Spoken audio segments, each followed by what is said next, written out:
preguntaréis el por qué le he llamado tensión alterna en vez de corriente alterna, tal como se nombra en todos los libros de texto. Bien, pues realmente si la tensión, que tal y como hemos visto es la diferencia de potencial, no puede existir la corriente eléctrica si no está presente la tensión eléctrica, tal como la conocemos. Esta onda de energía, que es la que tenemos de forma normal, por dos importantes motivos: su facilidad de transformación, su transporte y distribución a grandes distancias. Veamos pues lo que es la corriente alterna. ¿Por qué se llama así? Pues porque, tal y como hemos visto en la unidad anterior, si cruzamos líneas de campo magnético por un núcleo con una bobina de alambre conductor, este campo energiza a los electrones del alambre haciendo que se liberen de sus átomos ocupando los átomos de al lado. Concepto muy aproximado a la teoría de la electrodinámica cuántica en cuanto a la interacción electromagnética.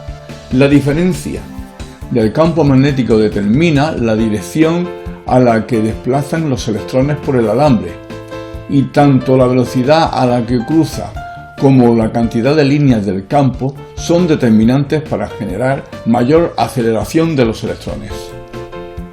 Tengo que destacar que este asunto trae mucha controversia aún hoy día dentro de la ciencia, aunque sin ser profesor matemático ni científico, para mí esto es lo más acertado según yo lo entiendo, pero no significa que sea exactamente así.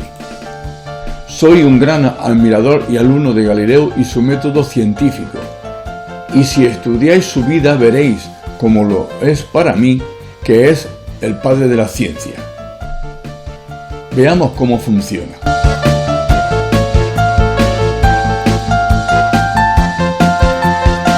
De una forma real, este es el funcionamiento de un generador eléctrico rotativo. Estas líneas representan el campo magnético de los imanes entre sus polos norte y sur. Los puntos verde y amarillo representan el alambre de cobre con electrones libres para ser movidos por el campo de fuerza del imán. Esta línea representa la velocidad que adquieren los electrones y lo medimos en voltios. Esta línea representa la cantidad de líneas de fuerza de los imanes y consideramos el movimiento de rotación constante en el tiempo. Nos fijamos ahora en la sección del alambre representado de color verde y su movimiento dentro del campo de fuerzas de los imanes.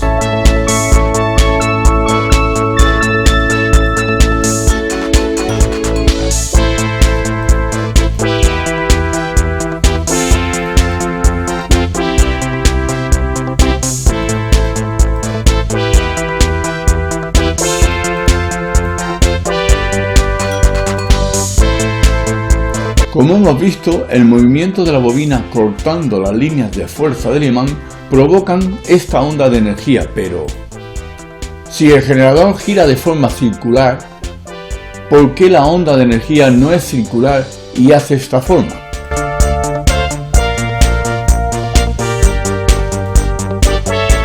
Como vemos en este gráfico, toda la zona marcada en rojo es la energía disponible generada en el interior de la bobina de cobre, y la altura que alcanza la onda es lo que llamamos diferencia de potencial y lo medimos en voltios.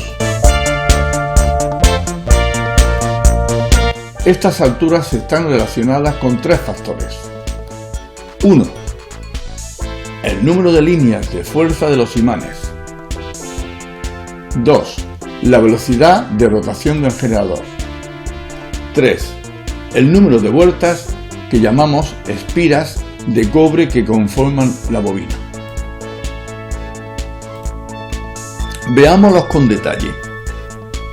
En este punto no hay ninguna línea de fuerza que cruce el alambre, por este motivo no hay voltios.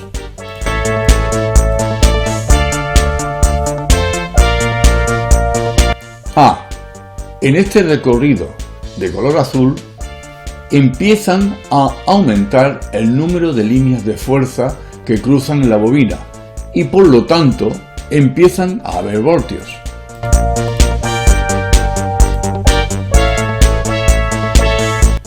B. En este recorrido de color amarillo es donde hay más líneas de fuerza cruzando la bobina, no porque haya más campo, sino porque en el movimiento circular este tramo es el de más líneas de fuerza respecto a la posición de la energía del campo del imán, ya que se encuentra en posición horizontal.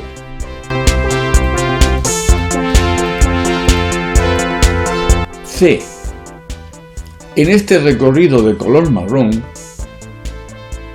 empiezan a disminuir la cantidad de líneas de fuerza del imán que cruzan la bobina, hasta llegar a 0 voltios.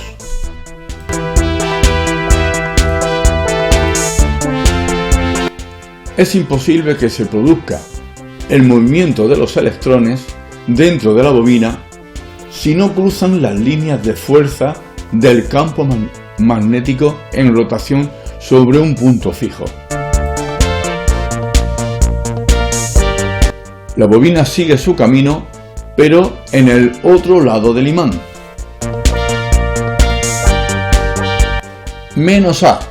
En este recorrido de color azul también empiezan a aumentar el número de líneas de fuerza que cruzan la bobina, pero en sentido contrario, y por tanto los electrones circulan también al revés.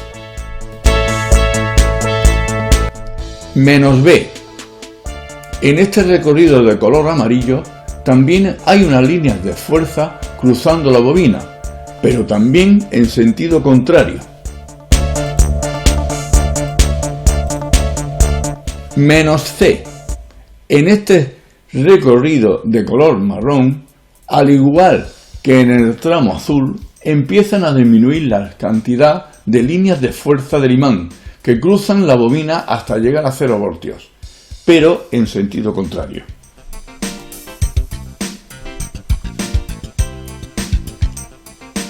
Este movimiento circular de la bobina o del imán produce de forma continua la energía necesaria para poder empujar los electrones siempre en un sentido o en otro en relación a las líneas de fuerza del campo magnético.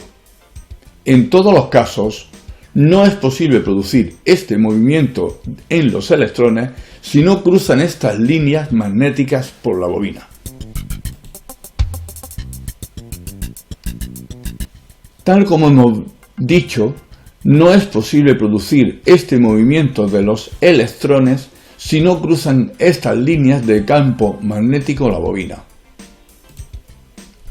Esta onda de energía es la que podemos aprovechar para transformarla en otras energías, y el hecho de que varíe del ciclo entre positivo y negativo es imprescindible para poder hacer la transformación.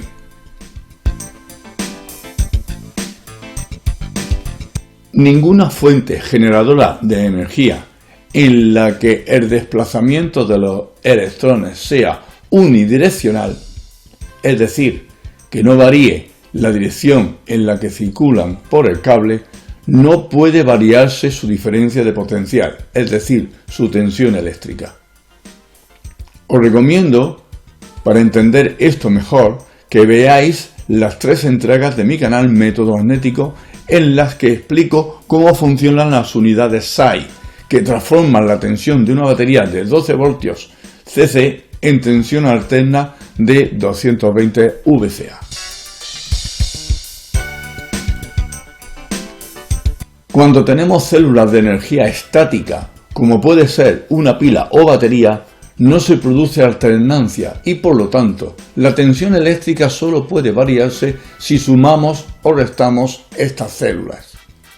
Y cuando esta relación química desaparece, también desaparece la diferencia de potencial que desplaza los electrones. Por este motivo, de no recargar la batería, ya no hay energía disponible. En el caso de la energía eléctrica que se produce en una placa solar, Tampoco hay alternancia, ya que esta, mediante la incidencia de la luz, partículas subatómicas llamadas fotones, son energizados los átomos de dos cristales de silicio con impurezas añadidas para provocar un desequilibrio atómico, aumentando este desequilibrio con la incidencia del fotón, provocando una diferencia de potencial unidireccional. En el caso de un aerogenerador, de no hacer viento, no hay movimiento de rotación y no se produce energía, puesto que ésta se produce tal como hemos visto en el alternador.